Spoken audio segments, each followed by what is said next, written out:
We have the last one of our conversations. It's a conversation between Dominic Marshall and Pascale Saint-Denis.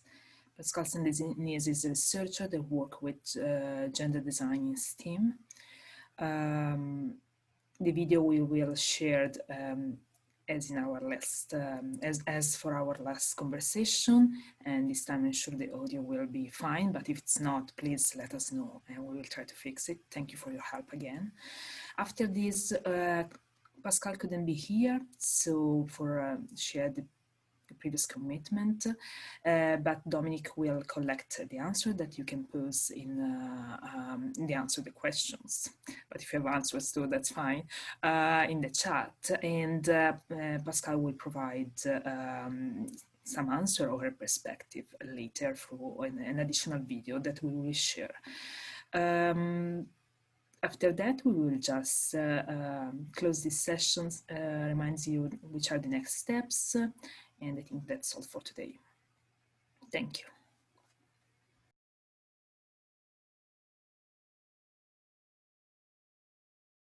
It's a pleasure to have Pascale with us this morning. Pascale has been researching a lot in the last few months as an employee of IDRC, the question of gender and the arts and STEAM, and half of the teams present in this project have actually received and filled the poll that she conceived as part of her research to survey people who are involved in gender design in STEAM in one way or the other in Latin America. Pascale has also, beside these poll, conducted interviews with other projects, and she's coming back from all this. She's not finished her report, so we'll have an advance scoops on her findings and the best practices she's identified. She comes to us through a training at the University of Ottawa in development, where she was particularly interested in questions of gender and development in local communities. The science and technology bits is new to her, but amongst all of us in Ottawa, she's the one who's read the most about it. So it's very nice to talk to you, Pascale, and I'd like you to tell us really, as you've conducted all these polls and these interviews, what are the scopes of your findings? Where do you think that your reports will go? What are the things that you found that you think are interesting about the topic? Thank you so much, Dominic, for the introduction, also for the invitation. I also want to say thank you to everyone who has completed the survey. I really appreciate all of your participation. So about my research, the findings, so there's a lot of interesting findings that emerged from this that I hadn't anticipated. I think what struck me the most really was the issue of knowledge translation, the idea of using the arts as a way to reach communities. And since the majority of the research participants were in Latin America, we often talked about indigenous communities. And so the arts was a way to really connect with them and to sort of, the arts were like a vehicle to sort of transmit the knowledge that they had gotten from these communities and how to sort of give it back to them and to have them utilize it and change their own practices a little bit, which was really interesting. It's a way to really connect, and it's a way to disseminate information that may be really complicated for a lot of people. For me, certainly, I don't understand anything from the sciences when it's explained to me very in a complicated way, but when we see it through art, it's a lot more palatable, it's a lot more understandable, it's a lot more accessible. So that was something that I thought was fascinating. And something else more related to gender was that a lot of the so-called STEAM teams that I was asking about, they were very gender balanced, if not a bit more leaning towards having more women in the teams. And so these teams were really capable of taking on questions of gender, of adopting gender perspectives, and they found that using these perspectives, concepts, methods from the arts really sort of aided in recruiting more women in their teams. So really the arts hopefully can play a role in recruiting and retaining more women in STEM. So you started by identifying teams of researchers in Latin America who were in STEM and had the beginning of a gender perspective. And then you studied them. And what you found, if I understand well, one of the main things you found is that there was indeed an affinity between being open to questions of gender and using the arts to develop that, so that it goes together almost naturally. Mm-hmm. Yes, there were some teams that said that it had, or some researchers that said that it had happened almost naturally. It was sort of a natural connection to use the art and to find these people, not only women but non-binary researchers who were interested in these in this sort of interdisciplinary research. That it was kind of this natural process that these are the people who are interested in such questions.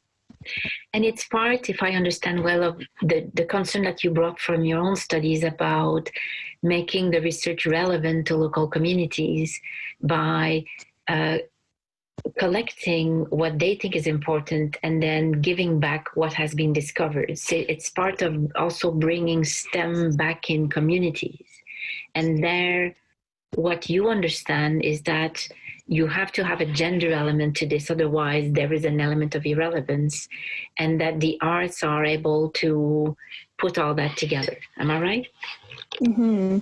Yes, the most often these were interdisciplinary teams, and there were experts specifically from the arts. There were a few cases where there were researchers who were experts in both fields, but usually these experts from the arts, experts in gender studies, for instance, or sociology, could really bring in these perspectives, and this really helped in reaching to communities and assessing what their actual needs were, and then producing products or doing workshops, coming up with new knowledge that was actually relevant to them. And then, as you said, translating it back to them so that it could be understood and actually have a long-term sort of impact. So if I understand well, 2 or 3 years ago, IDRC, in a more general move towards the promotion of innovation and support of innovation in the Global South, identified that dimension of gender as a weakness, and got our project going and your project going, and so we don't know each other, but we met through this more general will to include gender in research in science and technology and engineering and mathematics in the Global South. Now, what we're doing is more applied. What you're doing is more like a research, and you actually observe teams that are already doing this, and you saw those who you thought seem to be successful. So I'd like to hear you a little about what you think are the methods of the ways of working that are more conducive to a genuine inclusion of a gender consideration in a team that works in STEM. I think some of the sort of best practices in incorporating gender in these interdisciplinary teams is, for one, actually using or hiring gender consultants, local gender consultants from the region, who would be more apt, of course, to sort of have those reflections and to bring in those questions. But in general, in the teams, what really seemed to work the most for them was to really work under one common framework. So being very collaborative and engaged under a common framework, using common sort of language and constant communication in so that every expert from every single discipline was sort of all under the same understanding all the time, which is of course very time consuming and very demanding, but is really, I think, necessary in succeeding this kind of research.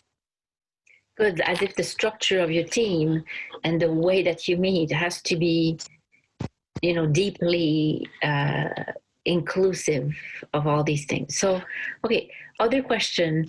You said that one of the things when I was reading you earlier that struck you is what you call intersectionality, that you could not really talk only about gender, that immediately other identities came up. Can you say a little more about this? Yeah, so at the beginning, I think when I had sent you my proposal, it was a lot more focused on women and minorities. But as I sort of went along in the literature, and also as I started developing my research questions, I was a bit more apprehensive of using that term and sort of approaching in that way. So I decided to take on a more intersectional approach, so that really the questions can include not just women and minorities, but women who are minorities and people who are outside of the gender binary. For instance, I have some non-binary research participants who could bring in some different perspectives.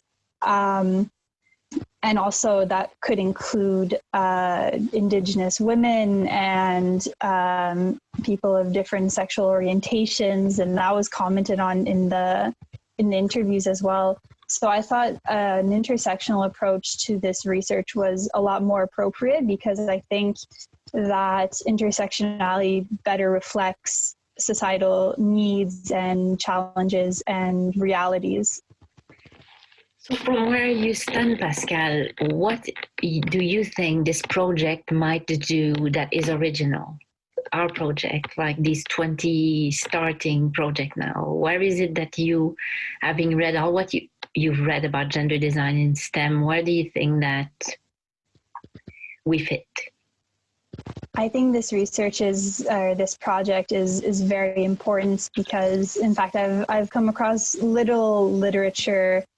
There is more and more literature on gendered innovations in the global north, but really in low and middle income countries, there's very little, especially in terms of STEAM research and gender. There's really little knowledge and little literature. And so I think this project is a fantastic opportunity to sort of address that gap and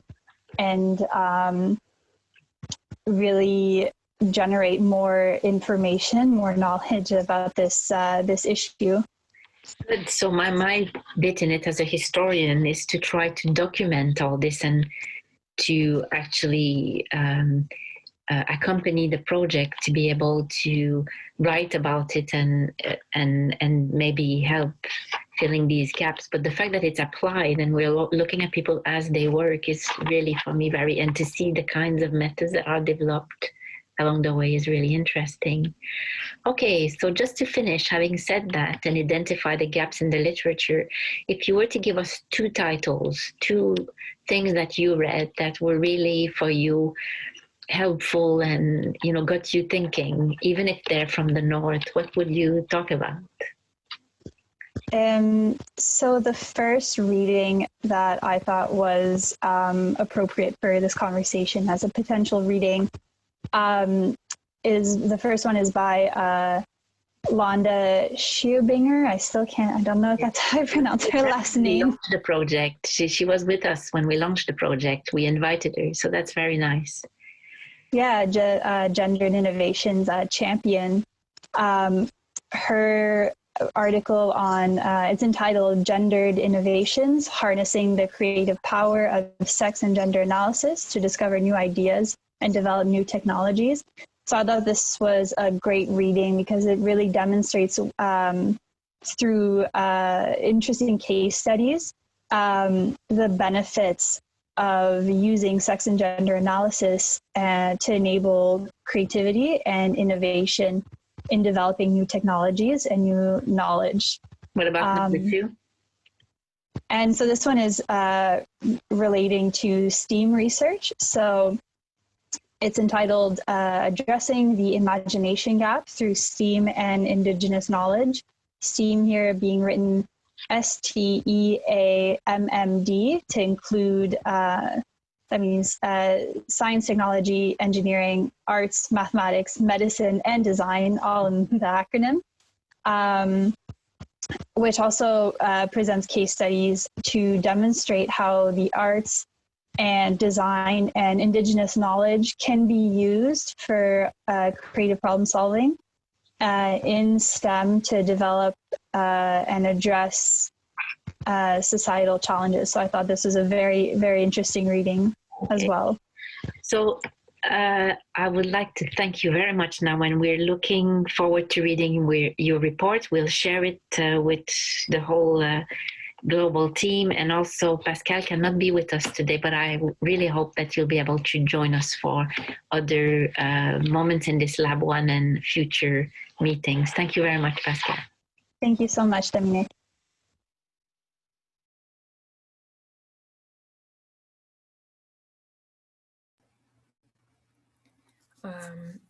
I see someone wrote in the chat, Sandra, about the readings. Sure, we will share them and there, and we will share those readings later too.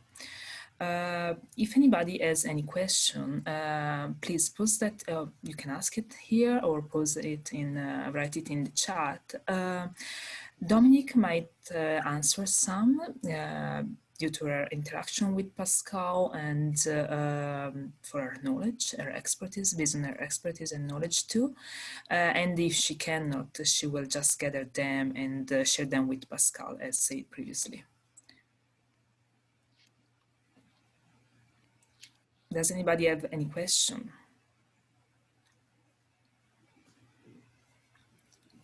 If nobody has any, we can move forward and you can write them in the meanwhile.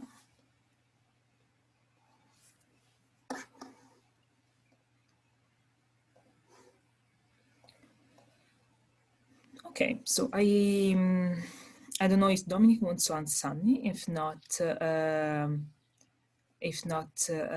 I can just go forward with summarizing and the next steps. And if the meanwhile someone wants to write something, we will try. Chiara? Yeah, sure. That's fine by me. Thank you. Please carry on. Thank you. Okay, we are at the end of this first day of Lab 1. We would like to thank you for your participation. I would like to thank you, everybody, also for that work on this and organize this. There were some small things to adjust, but I hope that the session was interesting and insightful.